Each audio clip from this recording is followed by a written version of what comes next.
हेर्नको निमित्त के गरिरहेका छन् भनेर अगाडि बढ्दै बढ्दै आउनुहुन्छ भगवान श्री कृष्ण पनि हाँस्दै रमाउँदै रमाउँदै आउनुहुन्छ र आएर हेर्दा त ती ब्रजङ्गनाहरू ती गोपीहरू स्नान गरिरहेका छन् परन्तु निर्वस्त्र छन्। निर्वस्त्र त्यो दृश्य देख्नुभयो भगवान श्री कृष्णले र आफ्ना बाल शाखाहरूलाई भन्नुभयो हजुरहरू यहीँ बसिरहनु त्यही कदम्बको वृक्ष मुनि ती गोपीहरूले कपडाहरू राखेका रहेछन्। भगवान श्री कृष्ण अगाडि बढ्दै आउनुहुन्छ देख्नुहुन्छ ती गोपिनीहरूका वस्त्रलाई देख्नुहुन्छ। गोपिनीहरूका वस्त्रलाई देखे पश्चात भगवान श्री कृष्णले ती वस्त्रहरूलाई हरण गर्नुहुन्छ। हरण गरेर जुन कदम्बको वृक्षमाथि लिएर जानुहुन्छ भगवान श्री कृष्ण। हरिशरण यो के देख्दैछु? कसका वस्त्र त्यसै अलपत्र राखेका छन्? को छ? को हुनुहुन्छ? कोही हुनुहुन्छ? के गर्दै हुनुहुन्छ? नुहाउनु हुँदैछ? ल रामरी नुहाउने है। भगवान श्री कृष्णले ती गोपिनीहरूका वस्त्र लिएर कदम्बको वृक्षमाथि चढ्नुभयो। अब ती गोपिनीहरू स्नान गरिरहेका छन्, धेरै बेर स्नान गरिरहेका छन्। जब ती गोपिनीहरूको स्नानको समापन भइसक्यो, स्नान गरिसक्न लागे, अब हामी कपडा फेर्नुपर्छ भनेर सल्लाह गरे गोपिनीहरूले।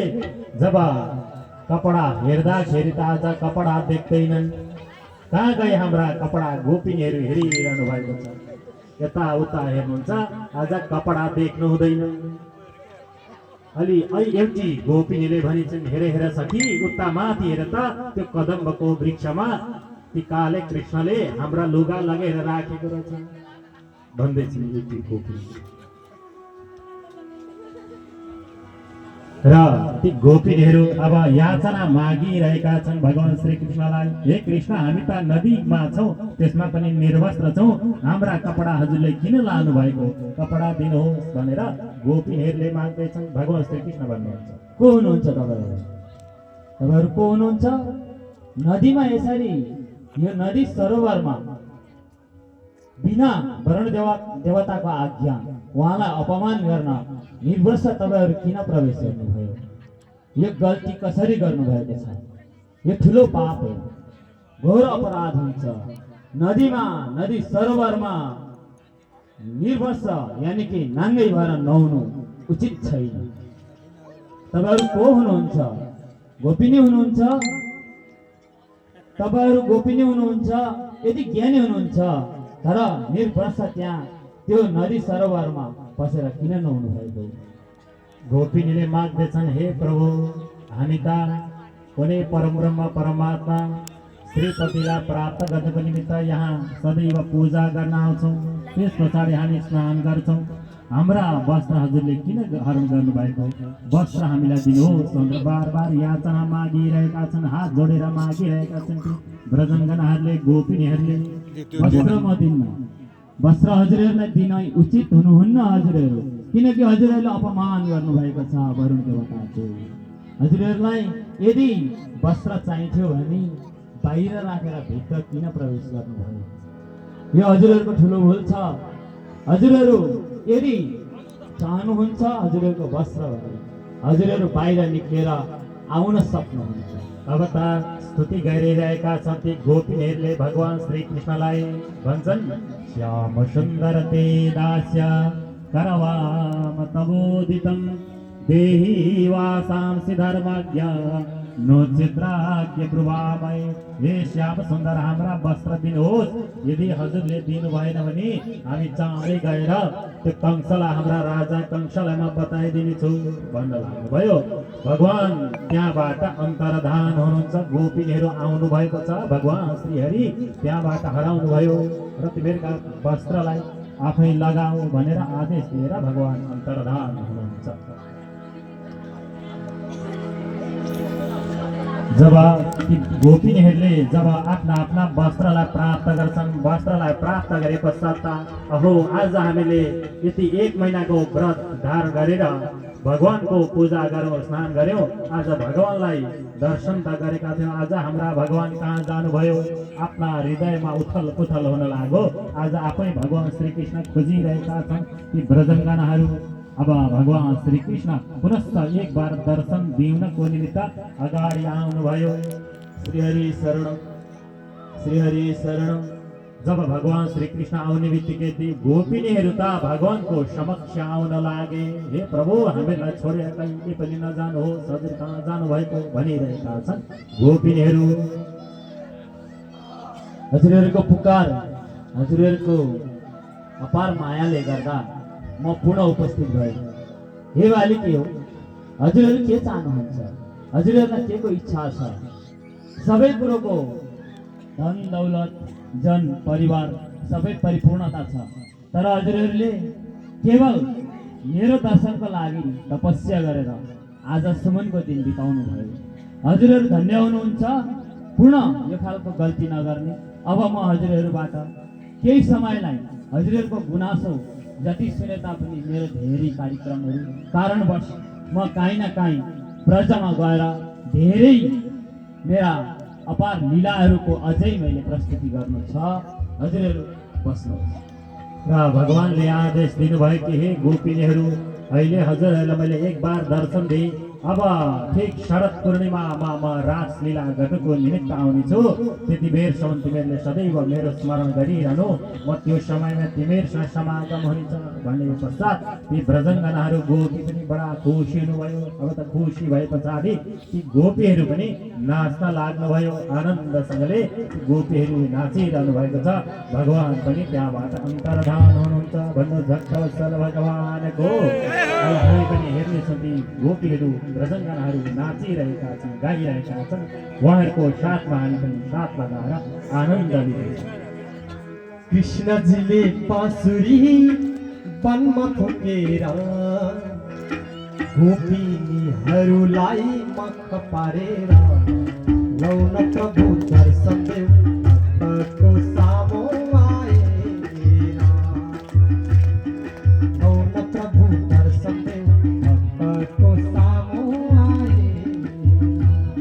कृष्णजीले बाँसुरी वनमा फुकेर, कृष्णजीले बाँसुरी वनमा फुकेर गोपिनीहरूलाई मख पारेर लौन प्रभु दर्शन देऊ भक्तको सामु आएर।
स्तोत्र